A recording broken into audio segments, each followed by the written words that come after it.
ready to run.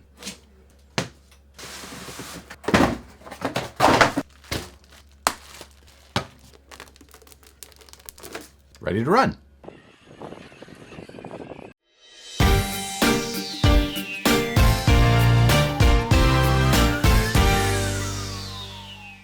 What's going on, everyone? This is the very first RTR ever offered from Vanquish Products, and it is basically the Vanquish VS4-10 Phoenix straight axle in an RTR package. There is some differences between this RTR and the regular kit version. Of course, it's assembled and painted and has electronics, but there's a couple of other things to note as well. So today I'm going to run you through all of the details on this in case you don't know the details on the original VS4-10 Phoenix straight axle kit, and let you see exactly what's going on, and then at the end, we'll get this thing out on the rocks and I'll show you what it can do. Let's dive into some of the details on this car. We're gonna start by removing the body. Under here, you'll find the VFD Twin. The VFD Twin places the motor forward and really low. So it keeps the weight of the car down where you want it, rather than having it up high or kind of back in the middle of the vehicle. The VFD Twin also has a transfer case that's capable of running rear dig and selectable overdrive. Now, everything is built with those items in place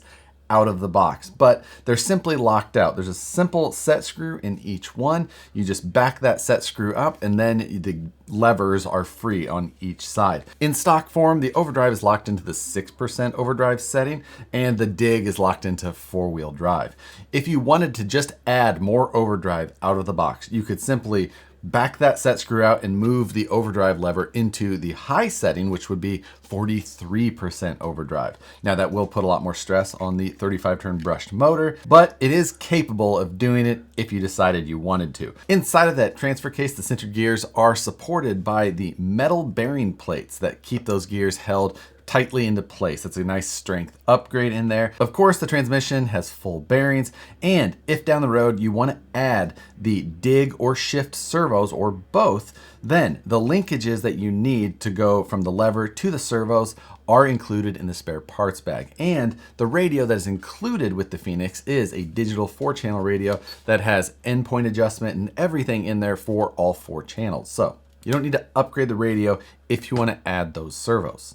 Moving outward a bit, you'll see that the suspension links are still all the heavy-duty stainless links. The bottoms are a larger 1/4 inch diameter, where the top links are a little bit more profiled, keeps weight a little bit further down, but also the mass where you want it. And those links go out to the F10 axles. As mentioned, this is the F10 straight axle.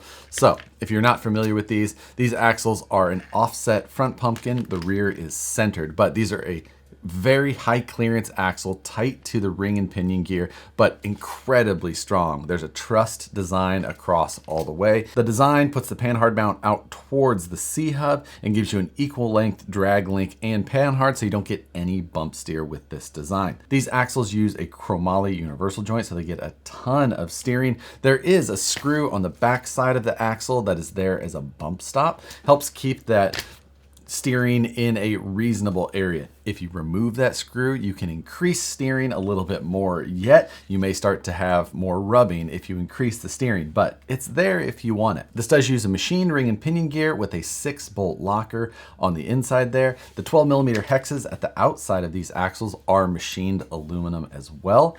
In the rear, again, centered rear design, equal length inner rear axle shafts. You do have the aluminum oil fill plug there for a nice little scale detail touch. These are going to be some of the strongest and best steering axles you're going to find under a 1.9 like this. Connected to those axles are the S8E incision shocks. These are a nice big bore design. They're a threaded body, so you can adjust the preload all the way around. These are the 90mm shocks, but they do have a +5 rod end on the bottom side there.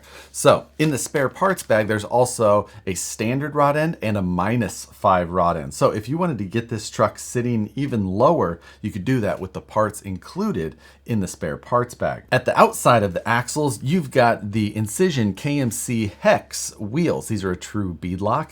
They're an adjustable hub design as well, so the 6 bolts in the center, and you can remove the hub that's included, and there's also another size included in the bag. The one that is installed currently is a number 4, and there's a number 7 also included. If you want finer adjustment, whether wider or narrower, there's also a full line of aluminum incision hubs available, number 2 through number 8, and each step is 0.1 inch difference. So between a number 4 and a number 3 is 0.1 inches narrower per side. Now on those KMC hex beadlocks, you will find the licensed Falcon Wild Peak tires. This is the same red compound that was offered in the aftermarket, a super sticky tire that does really well off-road, and it's got a nice supportive foam in there. One thing to note is that these tires aren't vented, so depending on your elevation or the type of terrain that you run in, you may want to vent or not vent them depending on what your preference is. My preference is to vent my tires, and I usually do that by making a couple little 1/8 inch diameter holes in the tire itself between the tread blocks and just do it 180 degrees from each other. So 2 holes in each tire. But that's up to you, depending on what your preferences are. But if you get this truck delivered and you live at 10,000 feet of elevation, they might be a little bit more puffed up. The chassis that ties everything together is the VS4-10 chassis. That is unchanged for this model as well. It's a high clearance C-channel steel chassis design that runs the full length of the vehicle. It provides the ability to keep everything nice and low within the chassis and still have a ton of suspension travel. Super rigid chassis with nice beefy cross braces, both front, rear, and the transmission itself. The rear cross brace does integrate a scale style fuel cell back there, and the rear bumper ties in nicely with the cage on the back of the Phoenix body. This is also where the rear body mounts happen. Those are kind of hidden underneath. The front has these molded front inner fender wells, and they're tied together with a scale radiator up there. Next to the steering servo up front, you also have a position for a winch. If you'd like to add one, that can sit there, and you can run your winch line through the narrow Phoenix front bumper here. Those front inner fenders are ready for rock lights, which you can purchase with the Series 2 Incision Light Kit. The chassis also has a machined aluminum panhard mount, so no fear of breakage with that. Overall, the chassis is just extremely rigid, making the suspension do any of the work while the truck's flexing around. Before we put the body back on, let's talk about the electronics again. It does use a standard 35-turn sealed can brushed motor in the VFD twin there. On the passenger side rock rail area, you'll find a 1060 style ESC and the receiver for the 4-channel radio. The servo has metal gears, it's a 25 tooth spline on it, and it comes with a metal Vanquish servo horn on it. Out of the box, the ESC is set to be LiPo ready, and it uses an XT60 style battery plug. So if that works for the type of batteries you run, great. Otherwise, you may need to either look at an adapter or change the plug. Up to you. We'll set the body back in place and we can discuss some of the features of the Phoenix cab. The body can obviously lift on and off quite easily, but also you don't have to take the body off anytime you want to get underneath. There is this front hinge pin, and normally you can just leave that in place. And with it in place, there's a body pin that helps retain it. Then if you need access underneath it there, you can just remove the 2 rear body pins and the whole body can just kind of tilt forward. And that gives you access underneath without having to remove the whole thing every time. It's less clips, it's less pins, you don't have to do as much. Now the difference between what you see here and the kit version is that obviously we don't have any rear fenders included on the RTR, as well as there's no interior included either. However, both of those parts will be available separately without having to buy a complete body set. The body comes either in this red color or this kind of nice gray color. The windows have just kind of a light smoked tint to them, so you can still see in, but you don't see right through it without that interior. We talked about the rock lights that you could install in those front inner fenders. The headlights are also ready to have the lights installed as well. That same Series 2 light kit will give you headlights, taillights, and rock lights. Now the taillights are not installed on here, the taillight buckets, but those parts are included in the spare parts set, so that you can add those even if you don't want the full rear fenders. You can still add the rear taillight buckets. Before we get into some of the final details, let's go over those spare parts quickly. You of course get a full manual in here with,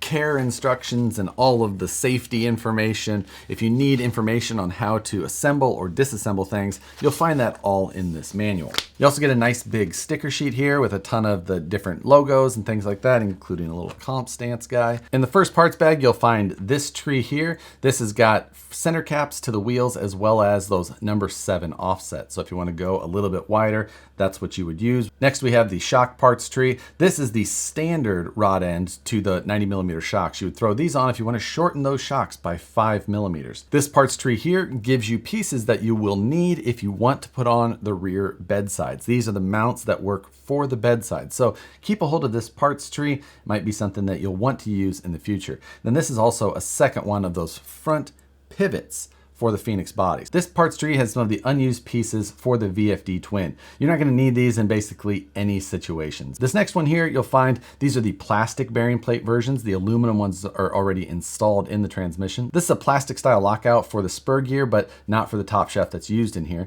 You'll also find that you can swap out to this shifter style top plate for the VFD transmission. So put this on there with the shift knobs there, and you can add some little scale shifters to the top of your VFD. Next, you'll find these two parts trees here. These are interior detail parts. Again, if you want to add an interior in the future, keep a hold of these because this has got like your shifters as well as your steering wheel. The next bag is all kind of loose parts, but this bag here has the rear mounts for those rear taillights. This is what you'll use both to mount rear bed sides as well as if you only want to run those rear taillights. This piece is for a standard VFD. The twin can't just be converted to a standard VFD easily, so this is a part that you don't need. It's just an extra piece in the mold. This little shock tree here is 4 of the -5 rod ends. So if you install these onto the end of the shocks, it will actually reduce the total height by 10mm compared to what is on there now, making them an 85mm long shock. Then you'll also find some spare drive shaft pieces. And lastly, this little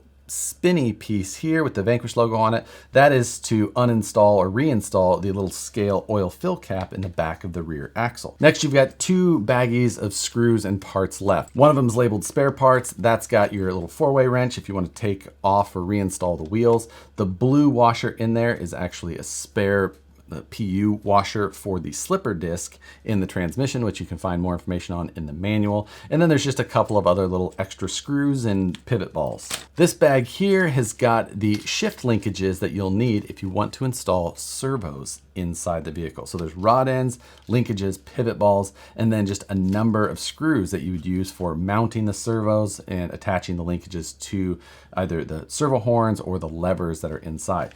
Keep a hold of this bag, a lot of really great hardware in there. And lastly, for the ESC, you'll find this little baggie with this little plastic piece in there, and that's a jumper so that you can change the actual driving style that the ESC is set up to. Currently, it's set up to forward with instant reverse, but if you wanted brakes or like a reverse lockout for some reason, you can install that little jumper. So that covers all the details of this truck out of the box. Now, there is a ton of aftermarket support already available for this truck. Since it came out as a kit first and the platform has been around for a while now, you can get just about anything you want for this truck. The transmission has a full set of option parts like machined gears throughout the inside of the transmission, aluminum motor plates, aluminum standoffs. Axles can be upgraded in a number of different ways. There's a number of machined aluminum axle housings in different styles available already. You can get machined aluminum knuckles also. The shocks also have a full host of option parts that you can pick up from hard anodized shock bodies, tinitride shafts.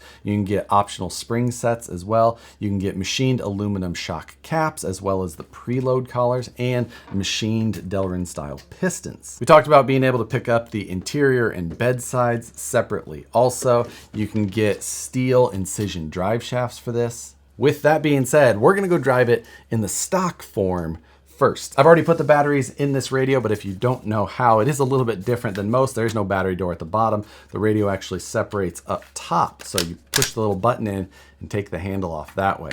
Then underneath of here, you push that little thing in, and that's where you'll find the batteries. Just in case you didn't know how to put the batteries in it. Let's get this thing out on the rocks.